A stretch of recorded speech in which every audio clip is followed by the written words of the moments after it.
Study IQ के ऑडिटोरियल कार्यक्रम में आपका स्वागत है। मैं हूं शिवानी। इस कार्यक्रम में यूपीएससी और राज्य सिविल सेवा परीक्षा के मेंस एग्जाम को ध्यान में रखते हुए टॉपिक को कवर किया गया है। कार्यक्रम में आज का टॉपिक है खाद्य प्रसंस्करण उद्योग। ये टॉपिक सामान्य अध्ययन प्रश्न पत्र 3 के खाद्य और कृषि व्यवस्था से जुड़ा हुआ है। हम उम्मीद करते हैं कि ये टॉपिक आपके मेंस एग्जाम के लिए बेहद कारगर साबित होगा। तो आइए अब कार्यक्रम की शुरुआत करते हैं। दुनिया की आबादी तेजी से बढ़ती जा रही है। बढ़ती हुई आबादी के लिए जरूरी है कि भोजन और रोजगार समय पर उपलब्ध होने चाहिए।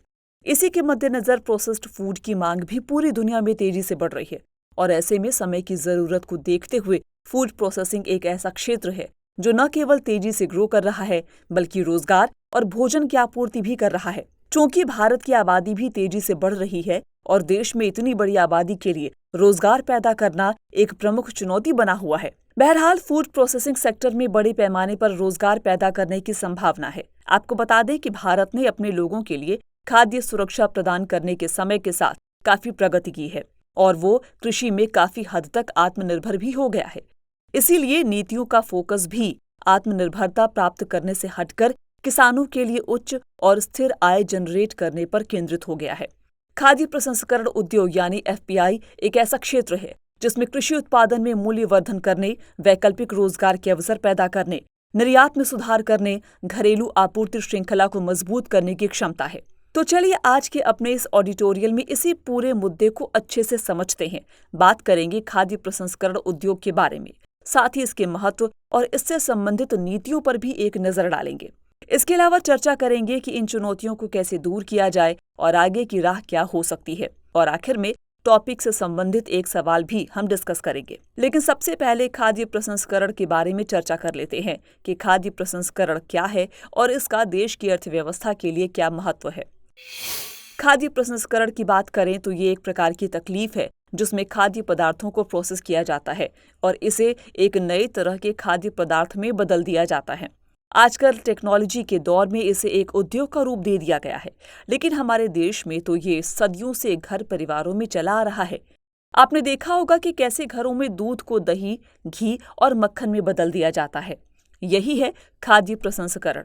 दरअसल बहुत जल्द खराब होने वाले खाद्य पदार्थ को स्वादिष्ट भोजन में बदलना ही खाद्य प्रसंस्करण कहलाता है। इसके अलावा आजकल तो ऐसे फूड भी जो खाने योग्य नहीं है, कई तरह की तकनीकों का इस्तेमाल कर उन्हें भी खाने योग्य और स्वादिष्ट भोजन में बदला जा रहा है। जैसे कि गेहूं से ब्रेड बनाना, फलों के गूदे अथवा रस से जैम आदि तैयार करना। अगर साधारण शब्दों में कहें तो खाद्य प्रसंस्करण खाद्य पदार्थों को लंबे समय तक फ्रेश और शुद्ध बनाए रखना, उनकी गुणवत्ता में सुधार करना और प्रभावी तरीके से खाद्य पदार्थ विनिर्माण की एक तकनीक है। और ये तैयार उत्पाद की भंडारण क्षमता, पोर्टेबिलिटी, स्वादिष्टता और सुविधा में सुधार करता है। भारत का खाद्य प्रसंस्करण क्षेत्र उत्पादन, वृद्धि, खपत और निर्यात की दृष्टि से सबसे बड़ा क्षेत्र है। भारत के खाद्य प्रसंस्करण क्षेत्र में फल और सब्जियां, मसाले, मांस और पोल्ट्री, दूध और दूध उत्पाद, शराब, मत्स्य उद्योग, अनाज प्रसंस्करण और उपभोक्ता उत्पाद समूह जैसे कि मिष्ठान, चॉकलेट और कोको उत्पाद, सोया आधारित उत्पाद, मिनरल वाटर, उच्च प्रोटीन फूड जैसे खाद्य पदार्थ शामिल हैं। आपको बता दें कि दुनिया में कुल कृषि योग्य भूमि का लगभग 11.2% के साथ भारत दूध, दाल और जूट के उत्पादन में पहले, फलों और सब्जियों में दूसरे और अनाज में तीसरे स्थान पर है। फिर भी केवल 2% फसल ही प्रोसेस होना चिंता की बात है। इस तरह एक महत्वपूर्ण विनिर्माण आधार के बावजूद फिलहाल भारत फूड प्रोसेसिंग के मामले में बहुत पीछे है। प्रोसेसिंग में लगभग 2% फल और सब्जियां, 8% समुद्री उत्पाद, 35% दूध और 6% मुर्गी पालन शामिल है, जबकि 50% भैंस और 20% मवेशियों के साथ भारत में दुनिया की सबसे बड़ी पशुधन आबादी है। लेकिन लगभग 1% मांस उत्पाद ही प्रोसेस हो पाता है। इसके अलावा खाद्य निर्यात की बात करें तो साल 2020-21 के दौरान भारत का प्रोसेस्ड फूड निर्यात 36,940.20 करोड़ रुपए था और साल 2025 तक भारत का खाद्य प्रसंस्करण उद्योग $0.5 ट्रिलियन से ज्यादा होने की उम्मीद है। भारतीय खाद्य प्रसंस्करण उद्योग का देश के कुल खाद्य बाजार में लगभग 32% हिस्सा है, जो भारत के सबसे बड़े उद्योगों में से एक है और उत्पादन, खपत, निर्यात और अपेक्षित वृद्धि के मामले में 5वें स्थान पर है। फिलहाल भारतीय खाद्य प्रसंस्करण उद्योग तेजी से वृद्धि के लिए तैयार है और हर साल विश्व खाद्य व्यापार में अपना योगदान बढ़ा रहा है। देश में खाद्य क्षेत्र विशेष रूप से खाद्य प्रसंस्करण उद्योग के भीतर मूल्यवर्धन की अपार संभावनाओं के कारण एक उच्च विकास और उच्च लाभ वाले क्षेत्र के रूप में उभरा है। इस तरह ये कहा जा सकता है कि भारत में खाद्य प्रसंस्करण उद्योग तेजी से उभर रहा है, जिसका कृषि उपज के बेहतर इस्तेमाल और मूल्यवर्धन द्वारा किसानों की आय में बढ़ोतरी करना और कृषि खाद्य उत्पादों के भंडारण, परिवहन से लेकर देश के विकास, लोगों के कल्याण और रोजगार पैदा करने में महत्वपूर्ण योगदान है। लेकिन खाद्य प्रसंस्करण उद्योग के सामने चुनौतियां भी कम नहीं हैं। तो चलिए अब खाद्य प्रसंस्करण उद्योग की चुनौतियों पर एक नजर डाल लेते हैं।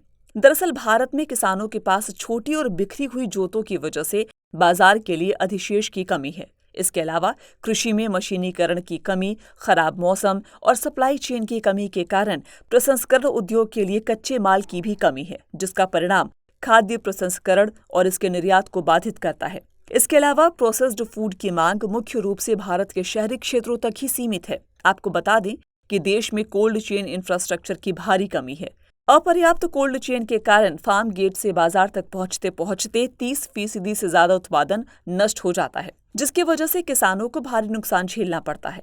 बहरहाल, नीति आयोग के मुताबिक वार्षिक फसल कटाई के बाद लगभग 90,000 करोड़ रुपए का नुकसान हो जाता है, क्योंकि 12मासी सड़कों और कनेक्टिविटी के अभाव में आपूर्ति अनियमित हो जाती है। इसके अलावा खाद्य प्रसंस्करण उद्योग ज्यादातर असंगठित क्षेत्र में शामिल है। इसका 75% हिस्सा असंगठित क्षेत्र में आता है और इस तरह ये मौजूदा उत्पादन प्रणाली में अक्षमताओं का कारण बनता है। साथ ही भारत में अधिकांश प्रसंस्करण को प्राथमिक प्रसंस्करण के रूप में वर्गीकृत किया जा सकता है, जिसमें द्वितीयक प्रसंस्करण की तुलना में कम मूल्यवर्धन होता है। इसके कारण भारत दुनिया में कृषि वस्तुओं के सबसे बड़े उत्पादकों में से एक होने के बावजूद दुनिया के बाकी देशों के मुकाबले भारत में कृषि निर्यात जीडीपी के अनुपात में काफी कम है।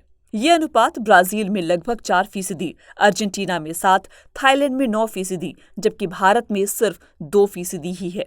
इन सब के अलावा फाइनेंस की बढ़ती लागत, कुशल और प्रशिक्षित श्रमिकों की कमी, अपर्याप्त गुणवत्ता नियंत्रण और पैकेजिंग इकाइयों के अलावा उच्च कर और शुल्क जैसे मुद्दे खाद्य प्रसंस्करण उद्योग के विकास को विफल करते हैं।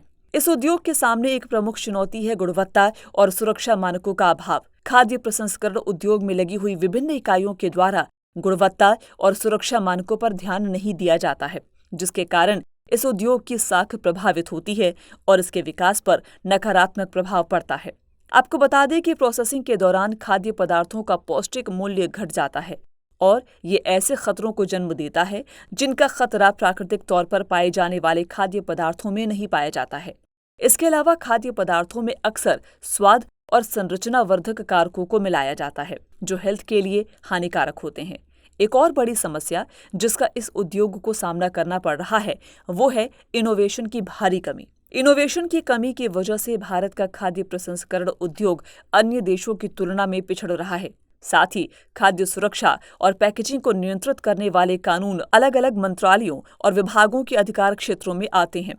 पेचीदा कानून और उनकी संख्या का ज्यादा होने के अलावा प्रशासनिक देरी खाद्य सुरक्षा के दिशा निर्देशों में टकराव पैदा करती है। इस तरह इस उद्योग को फिलहाल कई तरह की चुनौतियों का सामना करना पड़ रहा है, जिन्हें जितना जल्द हो सके निपटाने की जरूरत है। तो ऐसे में सवाल उठता है कि इन चुनौतियों से कैसे निपटा जाए। चलिए इसी के साथ चर्चा कर लेते हैं कि इन चुनौतियों से कैसे निपटा जाए और आगे की राह क्या हो सकती है। FAO के मुताबिक भारत को भोजन की बर्बादी कतई बर्दाश्त नहीं करनी चाहिए, क्योंकि हर तीसरा कुपोषित बच्चा भारतीय है। वैसे तो भारत सरकार द्वारा राष्ट्रीय खाद्य सुरक्षा अधिनियम 2013 और भारत खाद्य बैंकिंग नेटवर्क जैसे कई उपाय किए गए हैं, लेकिन आबादी में तेजी से वृद्धि के साथ भारत सरकार के लिए ये जरूरी है कि वो भोजन की बर्बादी को रोकने के उपायों में सुधार करे। सहकारी क्षेत्र इस बर्बादी को कम करने में मदद कर सकता है। इसके साथ ही बैकवर्ड और फॉरवर्ड लिंकेज बनाने पर ध्यान देने के साथ ही एकीकृत दृष्टिकोण अपनाने की जरूरत है, जो इस क्षेत्र की आर्थिक व्यवहार्यता को बढ़ाने के लिए महत्वपूर्ण है। इसके अलावा खाद्य पैकेजिंग, प्रसंस्करण, बायोटेक्नोलॉजी, सूचना तकनीक में पाठ्यक्रम शुरू करने के लिए शिक्षा और उद्योग को प्रेरित करने की भी जरूरत है, ताकि कुशल जनशक्ति की लगातार आपूर्ति हो सके और भारत को खाद्य प्रसंस्करण क्षेत्र में वैश्विक उत्कृष्टता प्राप्त करने में भी मदद मिल सके। अनुसंधान और विकास मानकों में सुधार की भी जरूरत है। लिहाजा ये कड़े वैश्विक मानकों को पूरा करेगा और निर्यात की गुंजाइश बढ़ाएगा। दरअसल वैश्वीकरण ने सीमाओं के पार व्यापार में वृद्धि की है और सालाना 3 बिलियन अमेरिकी डॉलर मूल्य के लगभग 460 मिलियन टन खाद्य पदार्थों का व्यापार होता है। इसके अलावा मूल्य में भारी उतार चढ़ाव को कम करने के लिए निजी क्षेत्र की भागीदारी बढ़ाने और जीएसटी के तहत कर संरचना के सामंजस्य के लिए एपीएमसी अधिनियम का यूनिफॉर्म तरीके से कार्यान्वयन सुनिश्चित करना बेहद जरूरी है। बहरहाल रसद, भंडारण और प्रसंस्करण के लिए बुनियादी ढांचे की कमी को पूरा करने और राजकोषीय प्रोत्साहन के साथ ही निजी क्षेत्र की भागीदारी को बढ़ावा देना होगा ताकि समग्र विकास सुनिश्चित किया जा सके। साथ ही नए उद्यमियों के लिए मेगा फूड पार्क योजना में संशोधन की जरूरत है क्योंकि क्रेडिट की वर्तमान सीमा पर्याप्त नहीं है और टेक्नोलॉजी और रिसर्च की उच्च लागत की भरपाई के लिए इसे बढ़ाया जाना बेहद जरूरी हो गया है। इसके साथ ही सरकार के द्वारा कॉरपोरेट खेती की ओर भी ध्यान दिया जाना चाहिए। इसके लिए एक बेहतर नियामक ढांचे को विकसित करने की जरूरत है। गौरतलब है कि ये क्षेत्र किसानों से सीधे जुड़ा हुआ है, इसीलिए किसी भी तरह के सुधार के लिए किसानों को भरोसे में लेना बेहद जरूरी होगा और इस तरह अगर सभी उपायों को समय रहते अपनाया जाए तो देश का खाद्य प्रसंस्करण उद्योग दुनिया के बाकी देशों से प्रतिस्पर्धा कर पाएगा। चलिए अब अंत में टॉपिक से संबंधित मुख्य परीक्षा का एक सवाल नोट कर लेते हैं। भारत में खाद्य प्रसंस्करण उद्योग के पिछड़ेपन के क्या कारण हैं? चर्चा करें कि ये क्षेत्र गरीब किसानों की आय को बढ़ाने में किस प्रकार मदद कर सकता है। उम्मीद है कि आज का ये टॉपिक परीक्षाओं के लिहाज से आपके लिए बेहद कारगर साबित होगा।